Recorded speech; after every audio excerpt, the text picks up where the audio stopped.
I want to introduce you to a special motion physics formula, and once you know how it works, you will be ready to make the most epic interactive effects. The full understanding of what the code is doing is very important if you want to have a complete control and you want to be able to experiment and come up with your own new and unique effects. That's why, as always, we are using no frameworks and no libraries, only plain vanilla JavaScript and object-oriented programming. Let's learn some beginner-friendly slice and dice animations on images and cover 3 very important and fundamental techniques that will get you ready for the ultimate set of image manipulation effects. As always, this class is beginner-friendly, but a basic understanding of HTML, CSS and JavaScript is needed to be able to follow and actually understand. How long have you been using JavaScript? Is there anyone here who started less than a year ago? Let me know in the comments. You can also click the like if you want to support my work. I'm here to help you to get the skills you need to create cool things with code. As always, we set up a blank canvas project. This part is always almost the same. We will be slicing images into a grid. Each cell in that grid will be a separate object. So here I have a blueprint for that cell object. We will also create a class I call, for example, effect, the main brain of the code base. We will manage the state of the entire effect from here. Constructor will expect canvas as an argument, and inside I convert it into a class property. Yes, I can pull canvas variable from line 1 directly into my class, but I prefer to do it this way to keep my classes more self-contained. From that canvas reference, we will extract width and height, because I want the dimensions of the effect to match the size of canvas. I create an instance of the class using the new keyword. It expects canvas as an argument, so I pass it canvas variable from line 1. If I console log effect, we can see it has 3 properties: canvas, width and height. Everything works well so far. We want to slice the available canvas area into a grid. The width of each cell will be the width of canvas divided by, let's say, 35. We want 35 cells per row. The height of each cell will be canvas height divided by 55. We want 55 rows. So 35 columns, 55 rows. Let's use the cell class from line 6 to first create just one cell object. All the code inside the class constructor is executed line by line when we create an instance of that class using the new keyword. So if I do this, an instance of cell class will be created automatically at the point when I create an instance of the effect class. I will console log this.cell so that we can see its properties pop up in the console as we create them. It's a good way to check if everything is working as we build the project up. Each cell in the grid will need access to properties on the main effect class. One way to do it is to create a reference pointing to the effect, to the space in memory where the main effect object sits. Cells will be organized in a grid to cover the entire canvas area, so each cell will expect X and Y coordinates so that it knows where exactly in the grid it should sit. I pass it this keyword, referencing this entire effect class, and at first I want to draw this cell at coordinate 0, 0, top left corner of canvas. We can see the cell object correctly receiving the properties here in the console. I want all the cells to have the same width and height, so all of them will have access to cell width and cell height from the main effect object. Now we have enough information about each cell to be able to actually draw it on canvas. Custom draw method will expect context as an argument. Again, I could directly pull CTX from line 2, but I prefer to make my classes more independent on their lexical scope, so I will do it this way. Each cell will be just a black rectangle for now. I can draw it from here if I want, but it wouldn't be practical since the image can be made out of thousands of cells. We will draw all of them from a custom render method like this. Now I call this render method from my effect variable, and I pass it CTX from line 2. We want to draw multiple cells and I want to organize them in a grid. The first cell will be here horizontally. The second cell will be here. We will be jumping by cell width horizontally until we cover the entire row, and then we will jump by cell height vertically to the next row. We will repeat this until we covered the entire canvas area. I will hold all cells in an array. I will call it image grid. To achieve this effect, you need to understand two fundamental creative coding and 2D animation techniques. Both are extremely important and can be used for thousands of different things, not just for the effect we are building today. The first technique we need to understand is how to organize anything into a grid. We will do it here inside a custom create grid method. To create a grid, we will use two nested for loops. Nested means there is a loop inside of another loop. The outer loop will handle rows in the grid. We will cover canvas from top to bottom, row by row. We will start from top, from vertical coordinate 0, and we will be running this for loop until we reached the height of canvas, which means until we reached the bottom. Instead of jumping by one, we will always jump by cell height to make sure each row has the correct height.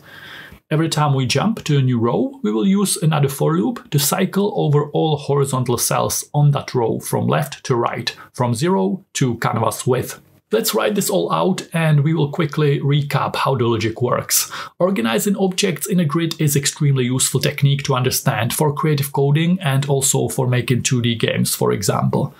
Every time we jump to a new cell in the grid, we take image grid array and we push new cell in there, passing it the reference to the effect object, and this time we pass it x index from the inner loop and y index from the outer loop to place the cell in the grid as we are creating it row by row from top to bottom.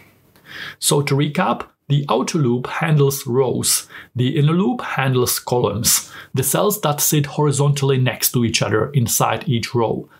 Let's say we are on row 0, y is 0, so we are up top here. We enter the inner loop and we push one horizontal cell next to each other, jumping by cell width until we reach the width of canvas. We exit the inner loop, the outer loop will increase y by cell height, we jump to a new row. Again, we enter the inner loop, we place all the cells on that row from left to right. When we reach the width, we exit the inner loop, we increase y by 1, we enter another row, and we repeat this process until we have x and y coordinates for each cell in the grid. That covers the entire canvas. It's a very useful technique. If you are a beginner and this is the first time you see this, don't worry, it will make more sense if you use this more often. As we said, all of the code in the constructor is automatically executed when we create an instance of that class using the new keyword. For that reason, I can automatically trigger methods from here.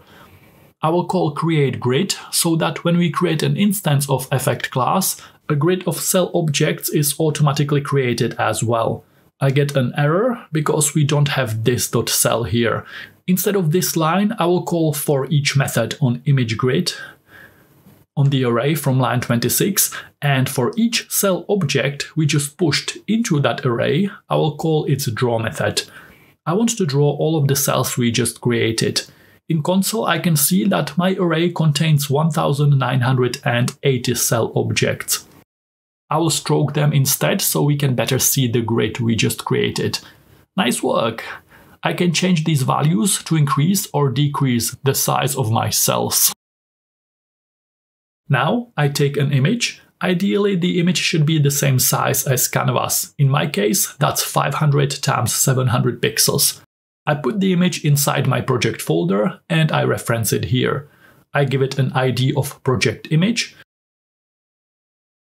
I don't want to draw the actual IMG element, so I give it display none. We want to draw that image on canvas instead. I bring it into my project here on the main effect class as this.image property.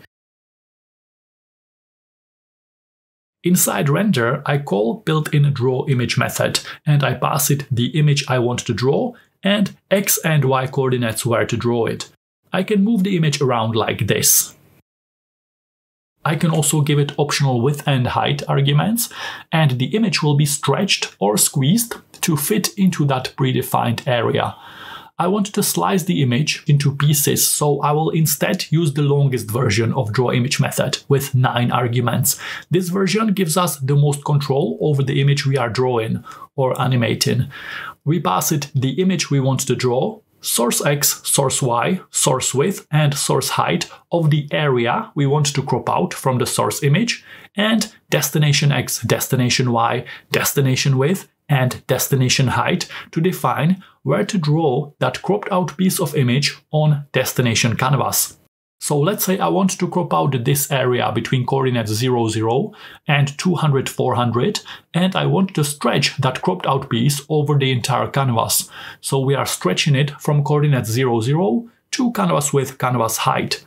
We have full control now. These 4 values determine the cropping area. These 4 values determine where to draw that cropped out piece of image on destination canvas. I want each cell to contain a small piece of image, so I will cut this line and instead I will put this.image property on the cell. Now we are drawing the image many times, once for each cell in the grid. We can afford to do this because Canvas is actually very efficient at drawing images. It doesn't have to calculate anything, it just takes the image data and it draws it. It's a cheap operation compared to drawing a shape. If I draw the same image at x and y coordinates of each cell, we get this.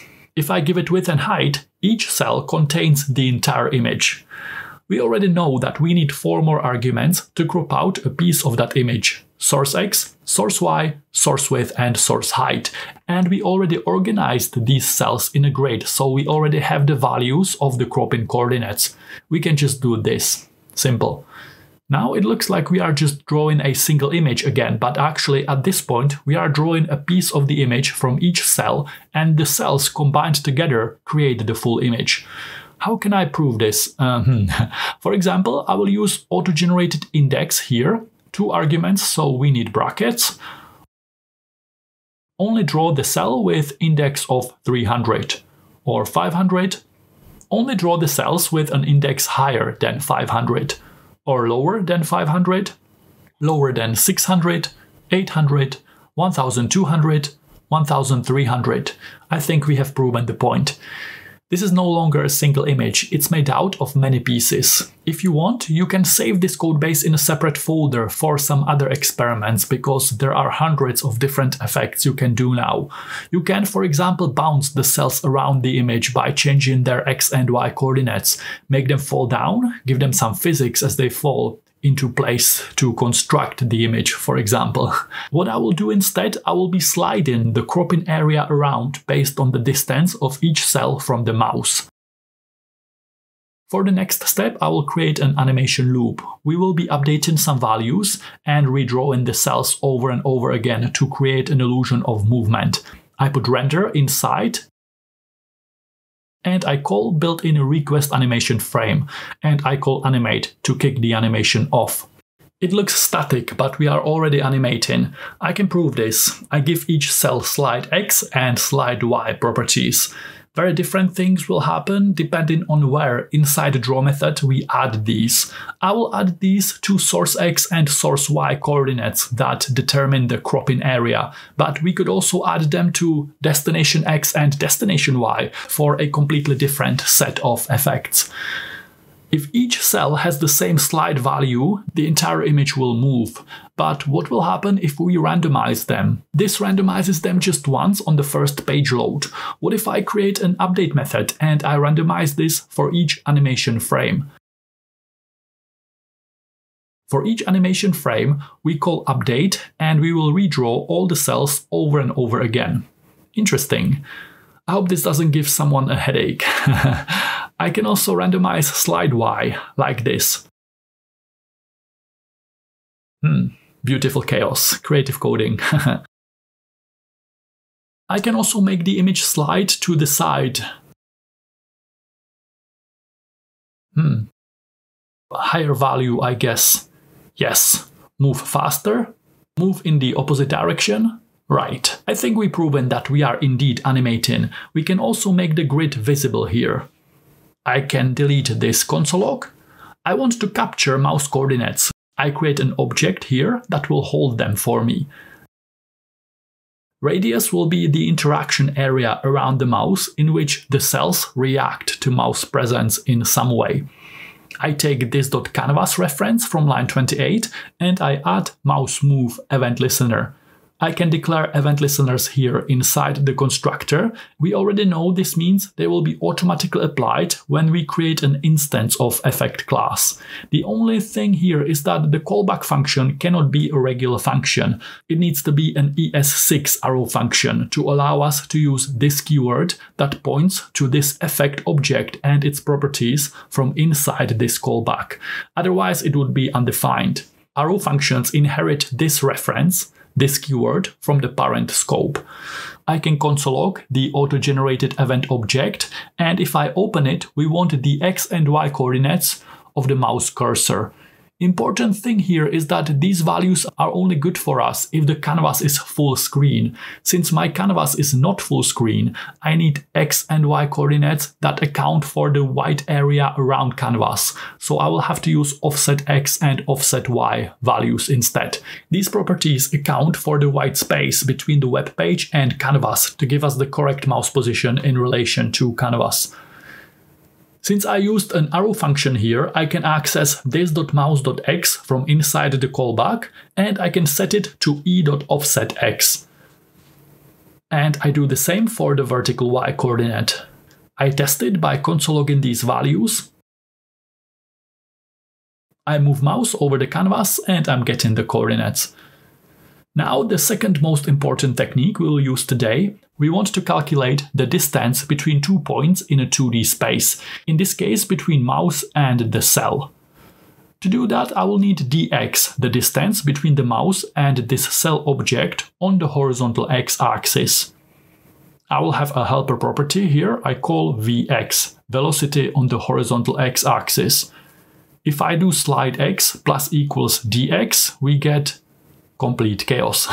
Let's finish this. I also need dy, the distance between these 2 points on the vertical y-axis.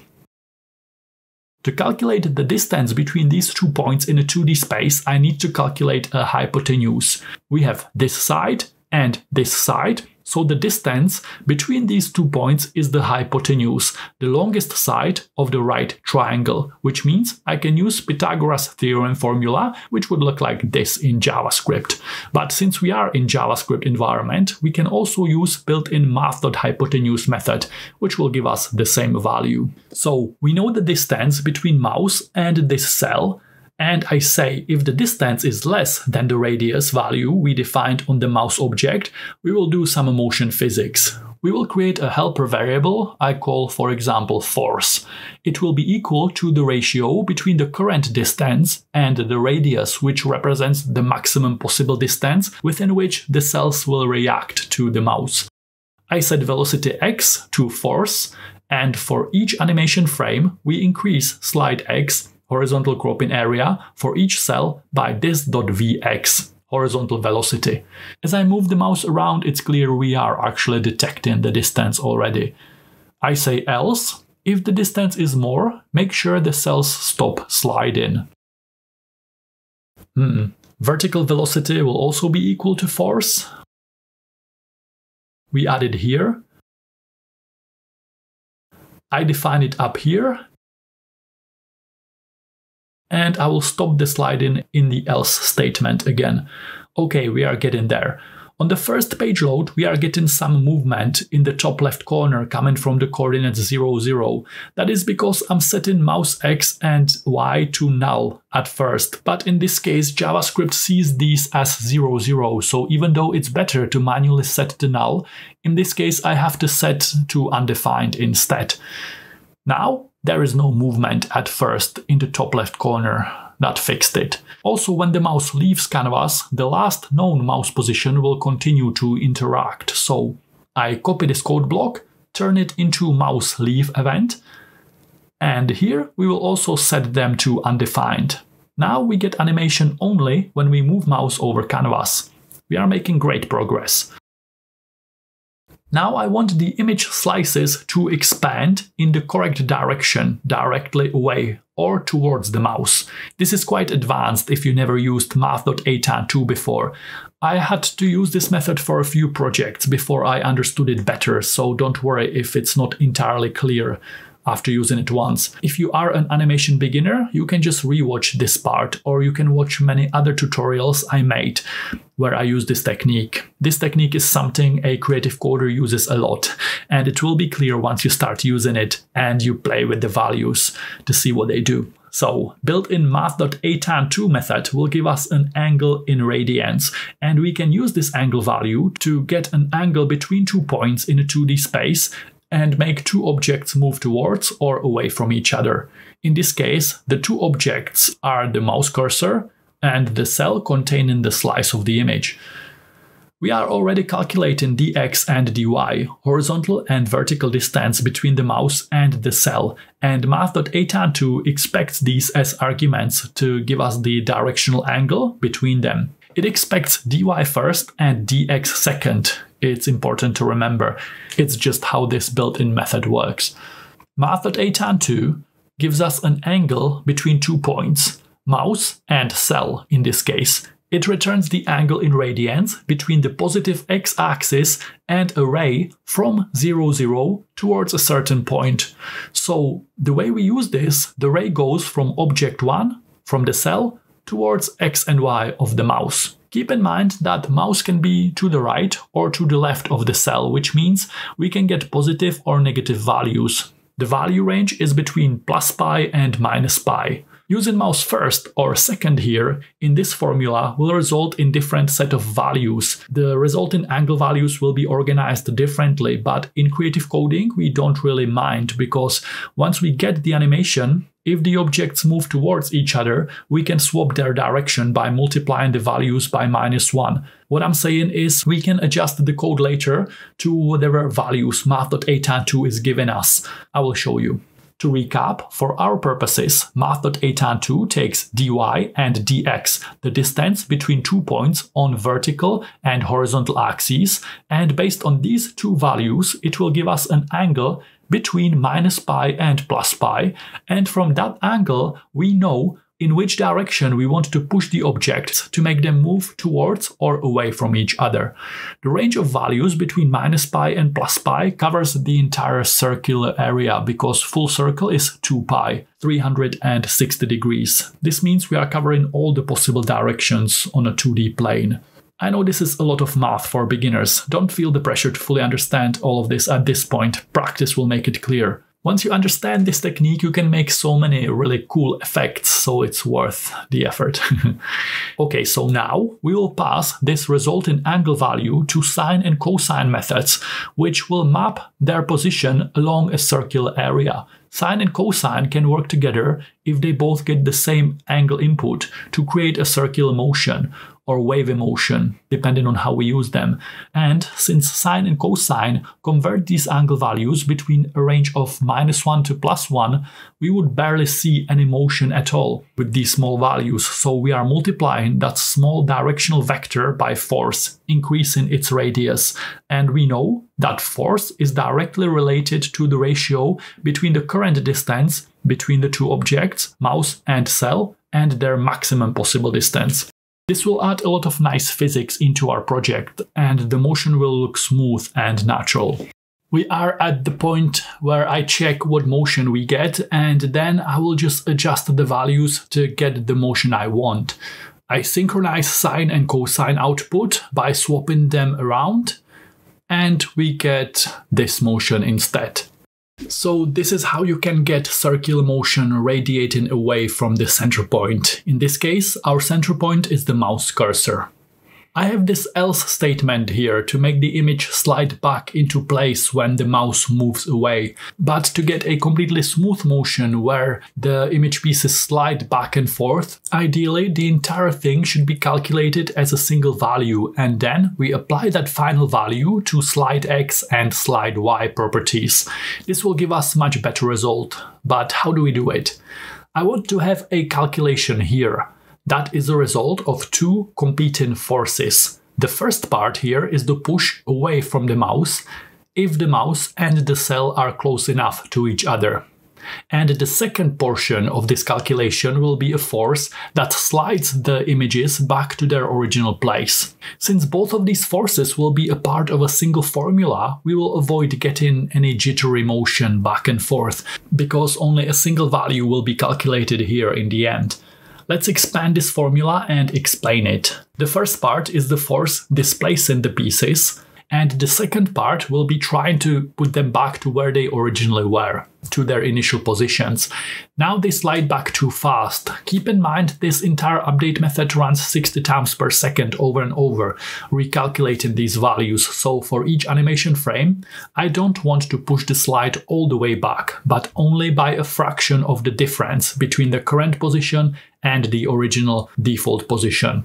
So I multiplied by easing to create these individual steps in between, like this. I want them to slowly ease back to where they were.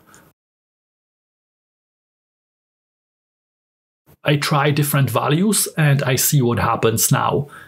And at the same time, I want the push force to decay over time, getting gradually weaker. In the real world of physics, we call this force friction.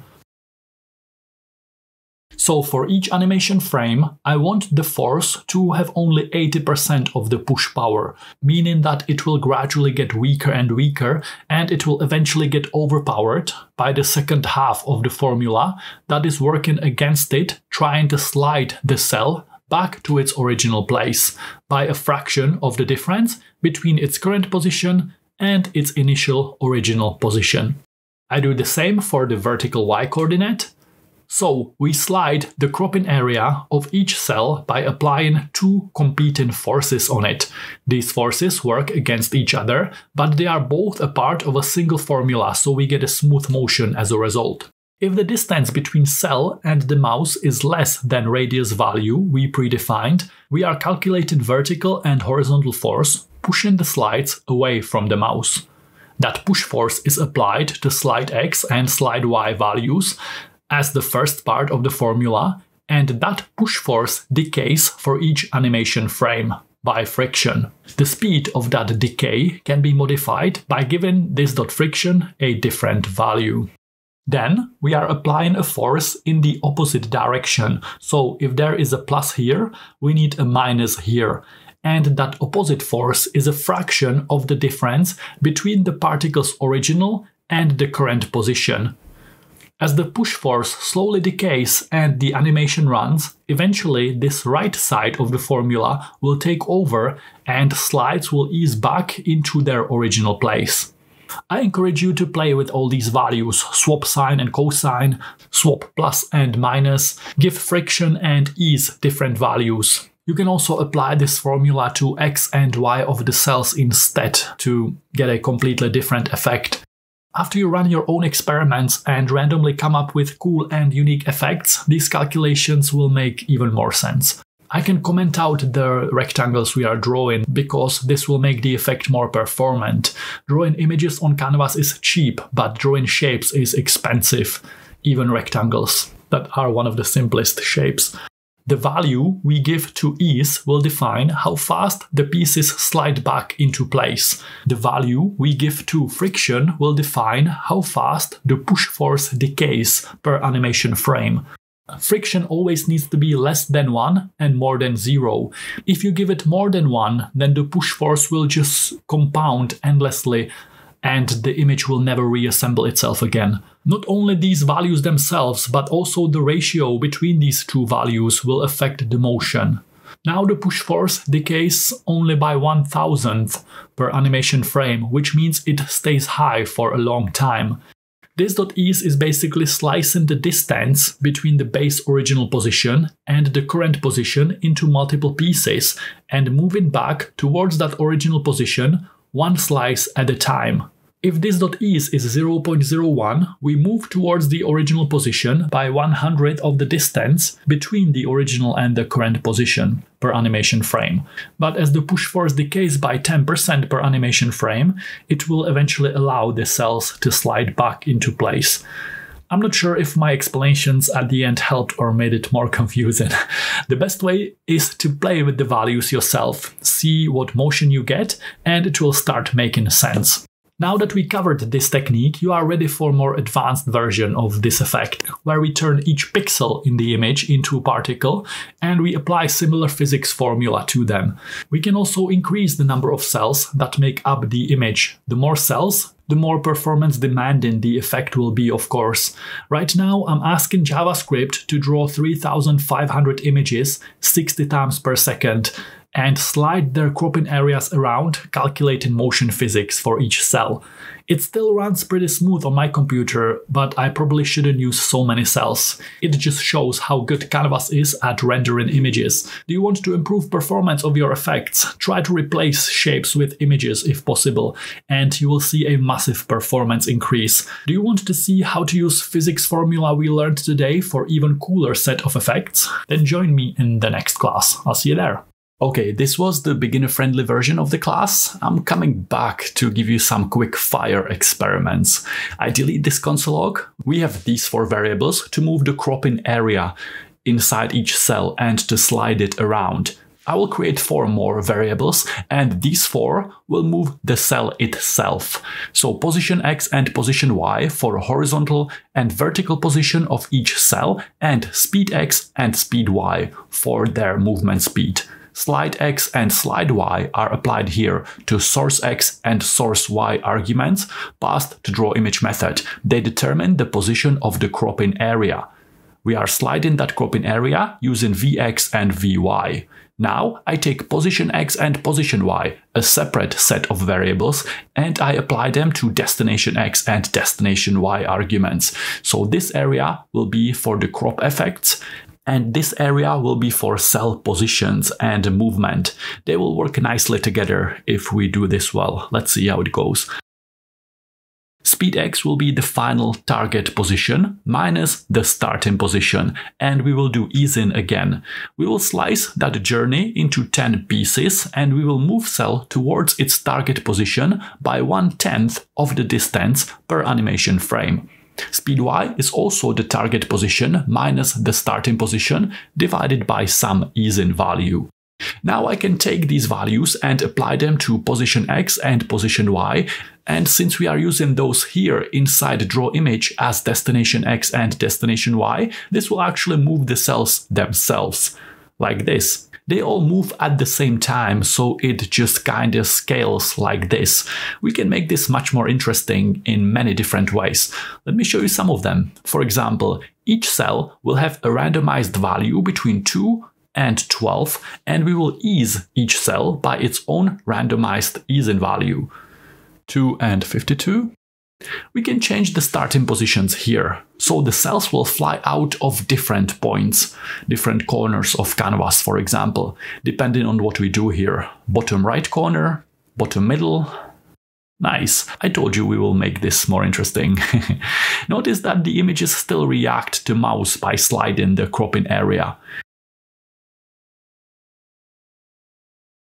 I can also stroke them, but I have to use position X and position Y here. Yes, this is so cool. Stroking these rectangles affects performance, so let's reduce the number of cells here. This still looks great, don't you think? Let's try to find a good cell size. The only problem is that this code block runs all the time. I want to save some performance and stop calculating these small pixel values when the cells are close enough to their original target positions at the point when the image has been assembled, or at least almost assembled close enough. So I say, only if speed X is more than 0.1 or speed Y is more than 0.1, only then move them around. Otherwise, we assume they already assembled the image, so these calculations are not needed. Now we don't have any speed X and speed Y, so we need to set them when the cell is created.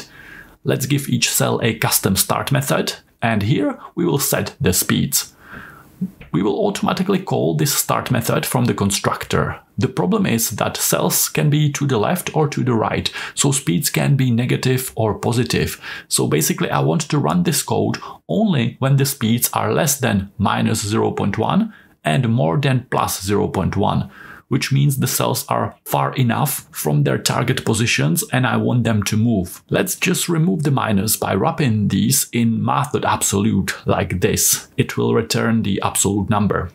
Okay, so this code block is moving each cell from its starting position towards its target position. Once the cells are close enough and the image has been assembled, we don't run this code block anymore to save performance. I want to test if this code block actually stops executing. We were passing cells index value from the for each loop here. I want each cell to have a unique index value that increases by 1 for each new cell we create, and I pass that value to cell class constructor as the fourth argument. I make sure it's expected here and it's converted to a class property. I will console log the index of each cell here, and I want to make sure all of them stop running this calculation at some point when the cells are close enough to their target positions and the image has been assembled. The limit of how close we want them to be can be changed here and here. Yes, we can see all the indexes stop being locked at some point. Console log like this will slow your project down, so we need to make sure we remove it when we don't need it.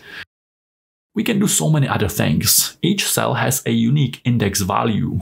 We call start method automatically when we create each cell. We could also delay them by putting set timeout here. We pass it callback function and how long to wait before this runs. So I don't want to delay all of them by 500 milliseconds. Each one will be delayed by its own index value. Callback will run the start method and this will give us an error. The reason is this keyword. It becomes undefined in the scope of this callback. We already faced this issue with callbacks and this keyword here inside event listeners. And we know there is a simple solution because arrow functions inherit this from the parent scope. We turn the callback into an arrow function and here we go. We have a custom delay. We can increase that delay by multiplying index here. Cell's cropping area still slides around while all these things are happening. Nice.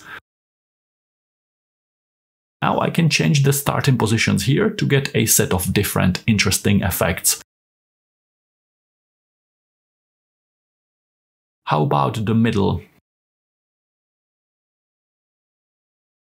Instead of pushing the cells into the array, I will unshift them, fill in the cells array from the other end, and this will result in the cells coming from the back of the image, like this. If you are experiencing performance issues, I recommend removing the stroke rectangle call from line 32, or you can draw less cells by adjusting cell width and cell height properties on the effect class. We can make them come from the top middle, like this. We can also randomize their starting X and get a different effect.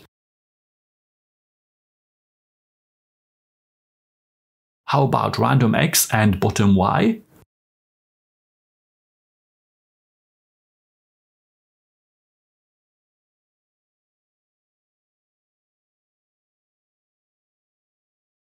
We can also clear old paint between every animation frame to get an effect like this.